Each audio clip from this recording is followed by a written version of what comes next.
पहिल्या नजरेतलं प्रेम भाग 11. दोन भावांची कहाणी. रात्रीची वेळ होती. खन्ना बंगल्यातील मोठ्या हॉलमध्ये शांतता पसरली होती. राहुलच्या हातात अजूनही ते पत्र होतं. माझा मोठा मुलगा रघुनाथ आणि माझा धाकटा मुलगा राहुल. ही ओळ त्याच्या मनात पुन्हा पुन्हा घुमत होती. त्याला विश्वास बसत नव्हता. ज्यांना तो आयुष्यभर आपले वडील समजत आला ते विक्रम खन्ना त्याचे जैविक वडील नव्हते, आणि ज्याला तो शत्रू समजत होता तो त्याचा सख्खा भाऊ निघाला. राहुलच्या डोळ्यात वेदना होत्या. वैदेही त्याच्या शेजारी बसली होती. तिने शांतपणे त्याचा हात हातात घेतला. राहुल, सत्य बदललं आहे, पण तू बदललेला नाहीस. राहुल हलकसं हसला, पण त्याच्या मनातील वादळ थांबत नव्हतं. दुसऱ्या दिवशी सकाळी राहुलने विक्रम खन्ना आणि अनिल रावांना एका ठिकाणी बोलावलं. त्याच्या हातात ते पत्र आणि जन्म नोंद प्रमाणपत्र होतं. हॉलमध्ये सर्वजण बसले होते. वैदेही, करण, विक्रम खन्ना आणि अनिल राव. काही क्षण शांतता होती. मग राहुलने थेट प्रश्न विचारला, हे खरं आहे का? त्याने पत्र टेबलावर ठेवलं. विक्रम खन्नांचा चेहरा फिकट पडला. अनिल रावांनी नजर खाली केली. त्याच क्षणी राहुलला समजलं हे सत्य आहे. त्याच्या डोळ्यात अश्रू जमा झाले. मग इतकी वर्ष माझ्यापासून हे का लपवलत? विक्रम खन्ना काही क्षण बोलू शकले नाहीत. शेवटी त्यांनी खोल श्वास घेतला. कारण आम्हाला भीती होती. कशाची? राहुलचा आवाज थरथरत होता. विक्रम खन्ना हळूहळू बोलू लागले. 20 वर्षापूर्वी मी, अनिल आणि शरद एकत्र व्यवसाय करत होतो. आम्ही केवळ मित्र नव्हतो, आम्ही भाऊ होतो. त्यांच्या डोळ्यात जुन्या आठवणी तरळल्या. शरद खूप प्रामाणिक माणूस होता आणि तो आपल्या कुटुंबावर जीवापाड प्रेम करायचा. अनिल राव पुढे म्हणाले, पण आमच्या यशामुळे काही शत्रू निर्माण झाले. त्यांना आमचा व्यवसाय ताब्यात घ्यायचा होता. त्यांनी शरदला संपवण्याचा कट रचला. राहुल शांतपणे ऐकत होता. त्याच्या छातीत धडधड वाढत होती. विक्रम खन्ना पुढे आले. एका रात्री शरदच्या कारचा अपघात झाला, पण तो अपघात नव्हता, तो खून होता. सगळे स्तब्ध झाले. राहुलच्या हातातील ग्लास खाली पडला. काय? हो, आम्हाला नंतर समजलं, पण तोपर्यंत खूप उशीर झाला होता. विक्रम खन्नांच्या डोळ्यात अश्रू आले. शरद गेला आणि त्याची पत्नी मीराही काही महिन्यात आजाराने गेली. हॉलमध्ये शांतता पसरली. राहुलच्या डोळ्यातून अश्रू वाहू लागले. त्याने कधीच आपल्या खऱ्या आई वडिलांना पाहिलं नव्हतं आणि आज त्यांना गमावल्याचं दुःख पहिल्यांदाच जाणवत होतं. अनिल राव पुढे म्हणाले, रघुनाथ तेव्हा 5 वर्षाचा होता आणि तू फक्त 2 वर्षाचा. आम्ही ठरवलं की दोघांनाही आम्ही सांभाळू. मग रघुनाथ कुठे गेला? राहुलने विचारलं. विक्रम खन्ना दुःखी स्वरात म्हणाले, ती आमची सर्वात मोठी चूक होती. शरदच्या मृत्यूनंतर रघुनाथ अचानक गायब झाला. कोणीतरी त्याला आमच्या विरुद्ध भडकवलं.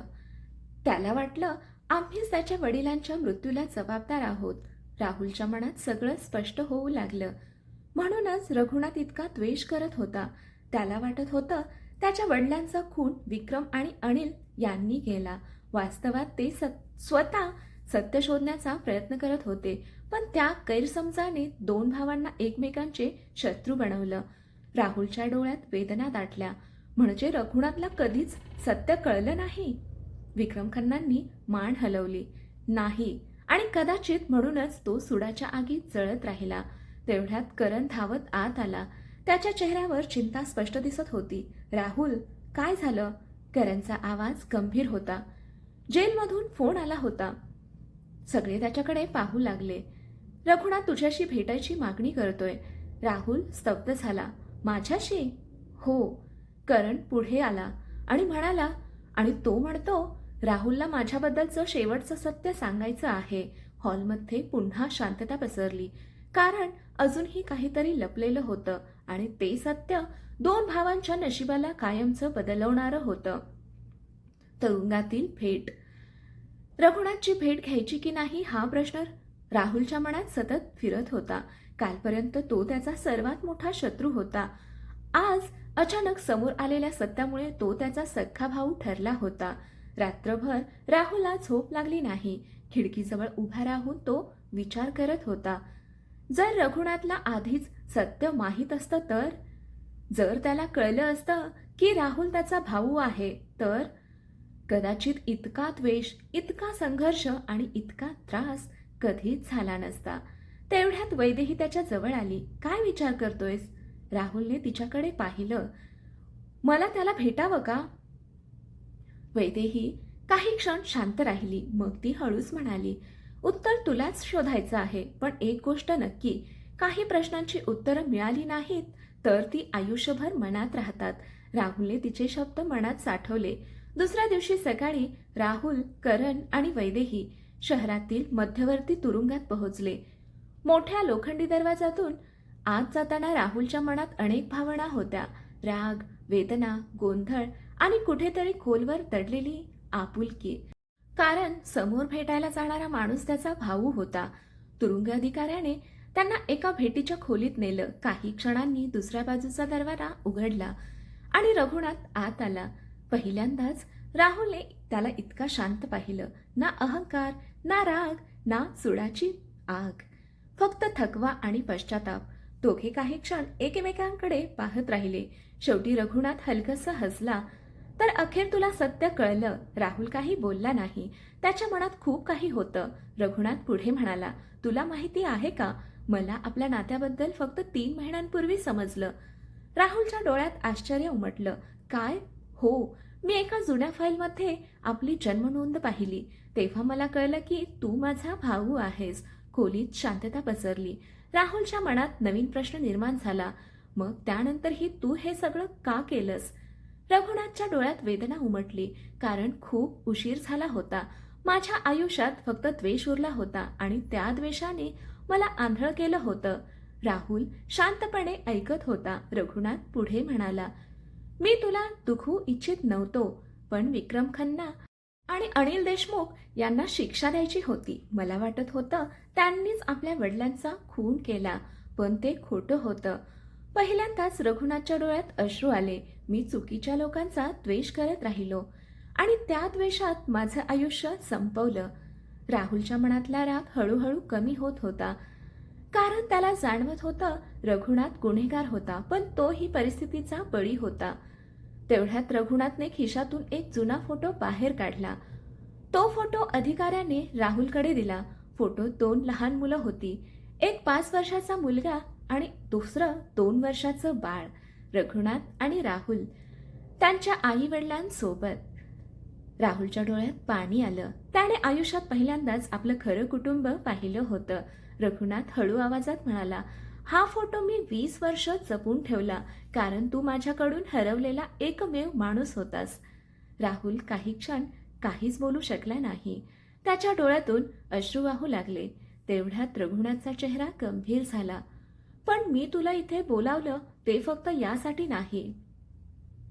राहुलने प्रश्नार्थक नजरेनं पाहिलं. रघुनाथ पुढे झुकला आणि हळू आवाजात म्हणाला, आपल्या वडिलांचा खून ज्याने केला तो अजून जिवंत आहे. राहुलच्या अंगावर काटा आला.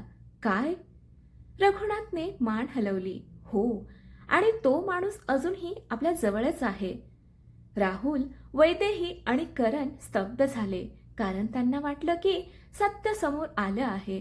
पण आता समजत होतं, खरी लढाई तर आत्ताच सुरू झाली होती आणि शरद पाटील यांच्या खुनाचं रहस्य अजून उलगडायचं होतं. खरा खुनी कोण? तुरुंगातील भेटीच्या खोलीत काही क्षण पूर्ण शांतता पसरली होती. रघुनाथचे शब्द अजूनही राहुलच्या कानात घुमत होते. आपल्या वडिलांचा खून करणारा अजून जिवंत आहे. राहुलचा श्वास वेगाने चालू लागला. हे कसं शक्य आहे? रघुनाथने गंभीर नजरेने त्याच्याकडे पाहिलं.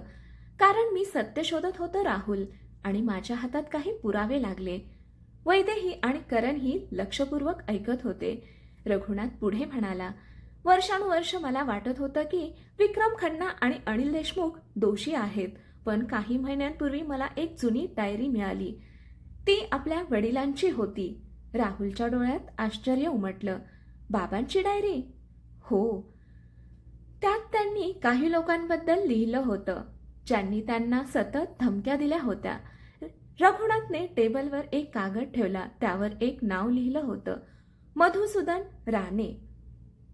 राहुलने ते नाव वाचलं. त्याला ते नाव ओळखीचं वाटत नव्हतं, पण करण अचानक स्तब्ध झाला. हे अशक्य आहे. राहुलने त्याच्याकडे पाहिलं. तुला हा माणूस माहिती आहे? करणने मान हलवली. हो, आज तो देशातील सर्वात मोठ्या उद्योगपतींपैकी एक आहे. आणि तो थोडा थांबला. तो खन्ना ग्रुपचा सर्वात मोठा गुंतवणूकदार आहे. हे ऐकताच राहुलच्या पायाखालची जमीन सरकली. म्हणजे 20 वर्षांपासून खरा गुन्हेगार त्यांच्या आयुष्याच्या आसपासच होता. रघुनाथ पुढे म्हणाला, शरद पाटील, विक्रम खन्ना आणि अनिल देशमुख यांनी एक मोठा प्रोजेक्ट सुरू केला होता, पण मधुसूदन राणेला तो प्रोजेक्ट बळकवायचा होता. शरद त्याच्या आड येत होता आणि मग रघुनाथच्या डोळ्यात संताप चमकला. त्याने आपल्या वडिलांना संपवलं. खोलीत पुन्हा शांतता पसरली. राहुलच्या मुठी आवळल्या गेल्या. त्याच्या आयुष्याचं सत्य हळूहळू समोर येत होतं. तेवढ्यात रघुनाथने आणखी एक धक्कादायक गोष्ट सांगितली. पण एवढंच नाही, मधुसूदन राणे अजूनही आपल्या मागावर आहे. कारण त्याला माहिती आहे की सत्य बाहेर आलं तर त्याचं साम्राज्य कोसळेल. वैदेहीच्या चेहऱ्यावर चिंता उमटली. म्हणजे आपण सगळे धोक्यात आहोत. रघुनाथने मान हलवली. हो, विशेषतः राहुल. राहुलने प्रश्नार्थक नजरेने पाहिलं. रघुनाथ म्हणाला, कारण आता तूच शरद पाटीलचा वारसदार आहेस आणि मधुसूदनला हे कळलं तर. तो वाक्य पूर्ण करू शकला नाही, पण अर्थ सगळ्यांना समजला. राहुलच्या जीवाला धोका होता. भेट संपण्याची वेळ झाली. पोलीस रघुनाथला घेऊन जाण्यासाठी आले. जाण्यापूर्वी तो राहुलकडे पाहत म्हणाला, मी आयुष्यभर तुझा शत्रू बनलो, पण आता एकदाच भावासारखी विनंती करतो, सत्य बाहेर आण. राहुलच्या डोळ्यात पाणी आलं. त्याने हलकेच मान हलवली. रघुनाथला घेऊन जाण्यात आलं. तो जात असताना पहिल्यांदाच त्याच्या चेहऱ्यावर शांतता दिसत होती. तुरुंगाबाहेर पडल्यावर राहुल, वैदेही आणि करण बराच वेळ काहीच बोलले नाहीत. आकाशात ढग दाटून आले होते. जणू एखादं नवीन वादळ येण्याची चाहूल लागत होती. तेवढ्यात राहुलचा फोन वाजला. स्क्रीनवर विक्रम खन्नाचे नाव झळकत होते. राहुलने कॉल उचलला, पण दुसऱ्या बाजूने विक्रम खन्नाचा आवाज नव्हता. एक अनोळखी माणूस बोलत होता. जर तुला विक्रम खन्ना जिवंत पाहायचे असतील तर मधुसूदन राणेबद्दल चौकशी करणं थांबव. फोन कट झाला. राहुलच्या हातातील मोबाईल खाली पडता पडता वाजला. कारण आता स्पष्ट झालं होतं, मधुसूदन राणेला त्यांच्या हालचालींची माहिती मिळाली होती आणि त्याने पहिला वार केला होता. नव्या शत्रूची एंट्री. फोन कट झाला. राहुल काही क्षण तसाच उभा राहिला. त्याच्या चेहऱ्यावरचा रंग उडाला होता. काय झालं? वैदेहीने घाबरत विचारलं. करणही त्याच्याकडे पाहू लागला. राहुलने थरथरत्या आवाजात उत्तर दिलं, कोणीतरी बाबांचं अपहरण केलं आहे. वैदेही आणि करण दोघेही स्तब्ध झाले. काय? राहुलने नुकताच आलेला फोन त्यांना सांगितला. मधुसूदन राणेचं नाव ऐकताच करणच्या कपाळावर आठ्या पडल्या. म्हणजे रघुनाथ खरं बोलत होता. राहुलच्या डोळ्यात संताप दिसू लागला. हो, आणि आता तो आपल्याला घाबरवण्याचा प्रयत्न करतोय. दुसरीकडे शहराच्या बाहेर एका आलिशान फार्म हाऊसमध्ये विक्रम खन्ना खुर्चीला बांधलेले बसले होते. त्यांच्या चेहऱ्यावर मारहाणीच्या खुणा होत्या. समोर एक व्यक्ती शांतपणे बसली होती. पांढरा सूट, काळा चष्मा आणि चेहऱ्यावर थंड हसू. तो होता मधुसूदन राणे. 20 वर्षांपासून सावलीत राहून खेळ खेळणारा माणूस. तो हळूच उठला. विक्रम खन्नांच्या समोर येऊन उभा राहिला. खूप वर्षांनी भेटतोय विक्रम. विक्रम खन्नांच्या डोळ्यात संताप होता. तुझा खेळ आता संपणार आहे. मधुसूदन मोठ्याने हसला. हेच वाक्य शरदनेही म्हटलं होतं. हे ऐकताच विक्रम खन्ना हादरले. म्हणजे खरंच? हो. मधुसूदनने त्यांच्या वाक्याला पूर्ण केलं. शरदला मीच संपवलं. हॉलमध्ये भयान शांतता पसरली. 20 वर्षांपासून दडलेलं सत्य आज पहिल्यांदाच कोणीतरी स्वीकारत होतं.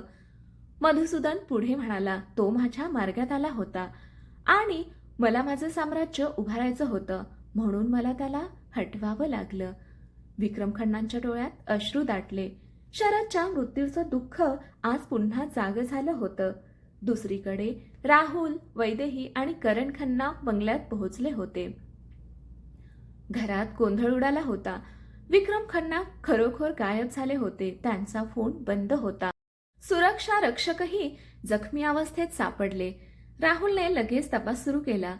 करण सीसीटीव्ही फुटेज पाहू लागला. काही मिनिटांनंतर त्याला एक महत्वाचा धागा सापडला. एका काळ्या SUVचा नंबर. तोच नंबर शहराबाहेरील एका फार्म हाऊसच्या दिशेने जाताना दिसत होता. राहुलने पोलिसांना माहिती दिली. तेवढ्यात वैदेही त्याच्या जवळ आली. राहुल, हो, मला भीती वाटते. पहिल्यांदाच तिच्या आवाजात असुरक्षितता होती. राहुलने तिचा हात हातात घेतला. मी वचन देतो, यावेळी हा खेळ कायमचा संपवेन. वैदेहीच्या डोळ्यात अश्रू आले, पण तिला राहुलवर पूर्ण विश्वास होता. त्या रात्रीच राहुल, करण आणि पोलिसांचं पथक त्या फार्म हाऊसकडे रवाना झालं. रात्र काळोखी होती. आकाशात वीज चमकत होती आणि प्रत्येक क्षणासोबत तणाव वाढत होता. फार्म हाऊस समोर दिसू लागलं.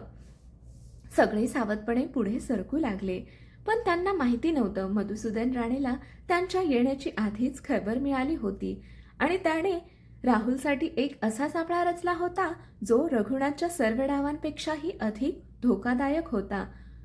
दूर फार्म हाऊसच्या आत उभा राहुल मधुसूदन खिडकीतून बाहेर पाहत होता.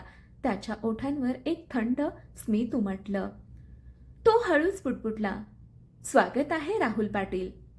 आज तुझ्या वडिलांसारखंच तुझं भविष्यही ठरणार आहे. फार्म हाऊसमधील अंतिम सापळा.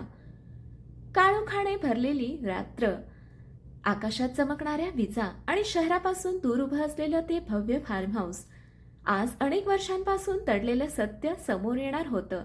राहुल, करण आणि पोलिसांचं पथक सावधपणे फार्म हाऊसच्या दिशेने पुढे सरकत होतं. राहुलच्या मनात फक्त एकच गोष्ट होती, बाबांना वाचवायचं.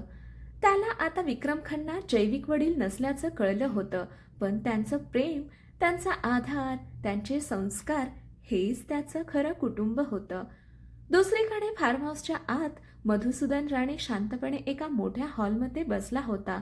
त्याच्यासमोर विक्रम खन्ना खुर्चीला बांधलेले होते. मधुसूदनच्या चेहऱ्यावर अजिबात भीती नव्हती. उलट तो राहुलची वाट पाहत होता.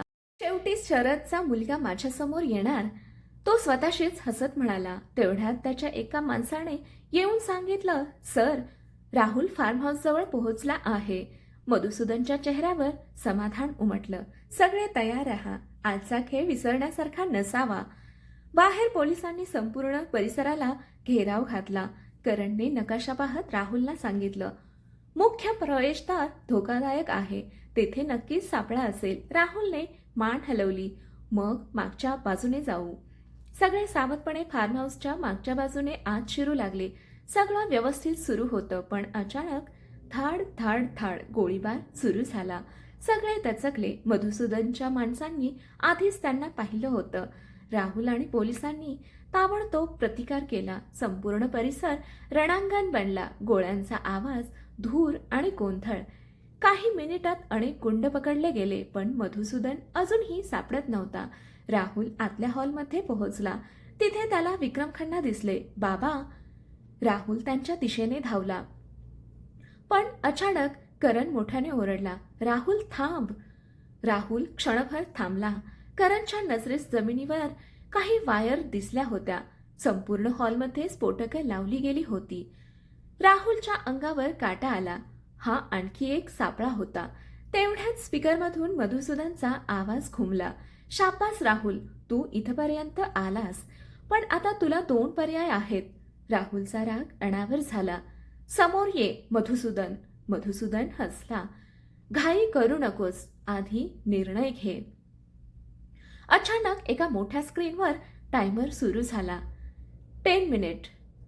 10 मिनिटानंतर हा हॉल उडून जाईल. तू विक्रम खन्नांना वाचवू शकतोस किंवा माझ्या ऑफिसमधील गुप्त फाईल्स.